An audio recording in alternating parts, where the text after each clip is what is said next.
Admiral Zixathera of the Galactic Empire's 7th Fleet had conquered 43 star systems without breaking a sweat, metaphorically speaking, since her species didn't possess sweat glands.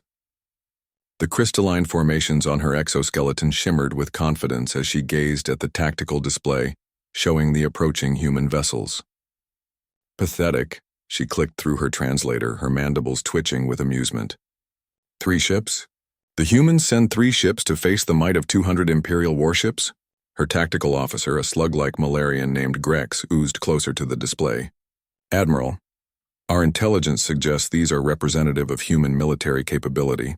Perhaps they seek to surrender immediately? Zixathera's compound eyes focused on the human ships. They were ugly. Where Imperial vessels gleamed with elegant curves and energy-efficient designs perfected over millennia, the human ships looked like someone had welded scrap metal together during a particularly bad hangover. One ship appeared to be mostly engines strapped to what looked like a freight container. Another seemed to have armor plating bolted on as an afterthought, with weapon systems jutting out at seemingly random angles. "Open a channel," Zixathera commanded. "Let's see what these primitives have to say for themselves." The main screen flickered, revealing a human face. The creature had patches of fur only on top of its head and above its eyes, and its mouth was curved upward. Zixathera consulted her xenobiology database quickly. Ah yes, a smile. A display of aggression among predator species. "Greetings, Imperial Fleet," the human said, and Zixathera was surprised to hear actual amusement in the creature's voice. "I'm Captain Sarah Chen of the UES Indomitable. Beautiful day for a space battle, isn't it?" "Human," Zixathera began, her voice carrying the weight of Imperial authority. "You are facing the 7th Fleet of the Galactic Empire. 200 ships, each capable of glassing a planet. Surrender now and your deaths will be swift." The human's smile grew wider, revealing white teeth. Definitely a predator species.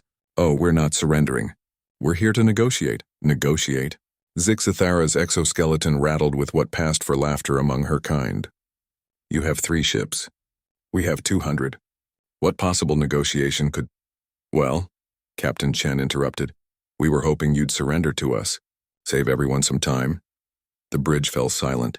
Even the usual humming of the ship's systems seemed to pause. Then, starting as a low rumble from Zixathera's thorax, laughter erupted across the bridge.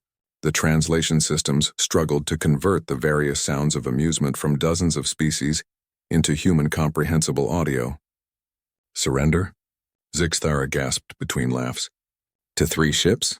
Human, your species' delusions are even more entertaining than our xenopsychologists predicted. Actually," another voice chimed in over the comm, this one from the 2nd human ship. "It's not 3 ships. It's 3 human ships. There's a difference." The 3rd human captain joined the conversation.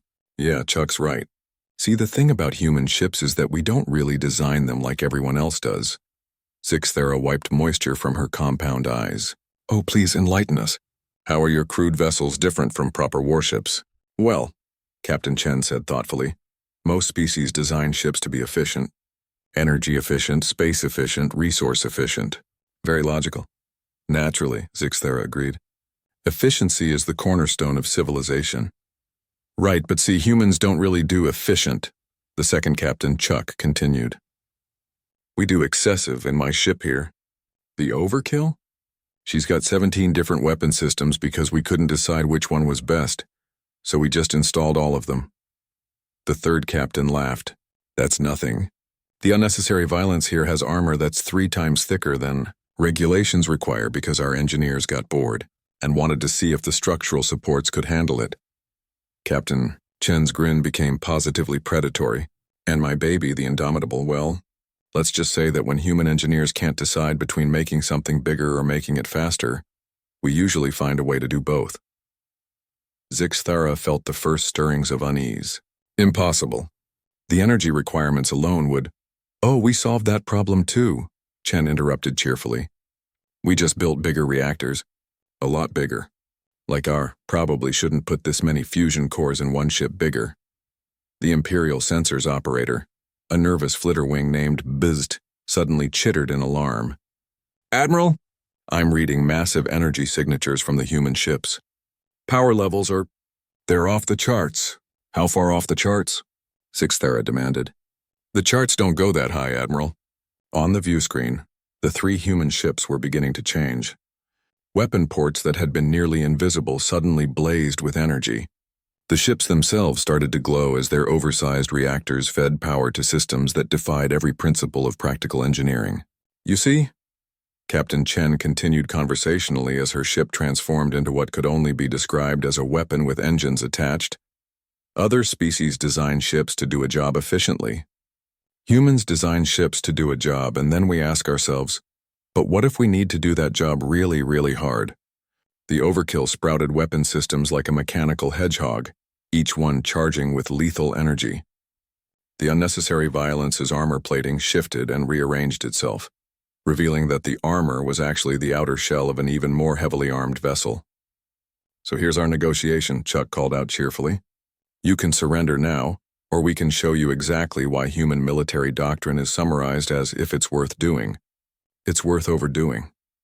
Admiral Zixthera stared at the tactical display as her computers tried to calculate firing solutions for weapons that apparently violated several laws of physics. The 3 human ships now registered as carrying enough firepower to level a continent. This is impossible, she whispered. No species builds ships like this. It's wasteful, impractical, completely illogical. Yeah, Captain Chen agreed, her smile now genuinely warm. Isn't it great? So what do you say? Surrender? We promise to share our coffee with you afterward. Fair warning, though, it's probably stronger than anything in your galaxy. Looking at her fleet of 200 practical warships, facing 3 human vessels that appeared to have been designed by caffeinated madmen with unlimited resources and a complete disregard for common sense, Admiral Zixthera did the most logical thing possible. She surrendered, later sharing what the humans called coffee, and which her species would later classify as a mild industrial solvent. Zixthera asked the question that had been bothering her. Captain Chen, why do humans build ships like this? Sarah Chen took another sip of the lethal beverage and grinned. Because we can, and because somewhere out there might be something even crazier than we are, and we want to be ready for it. Zixthera considered this philosophy as the caffeine slowly dissolved her internal filters. Perhaps the humans had a point. Perhaps there was something to be said for the approach of more is more. She made a mental note to recommend that the Empire's next ship designs include at least twice as many weapons as strictly necessary.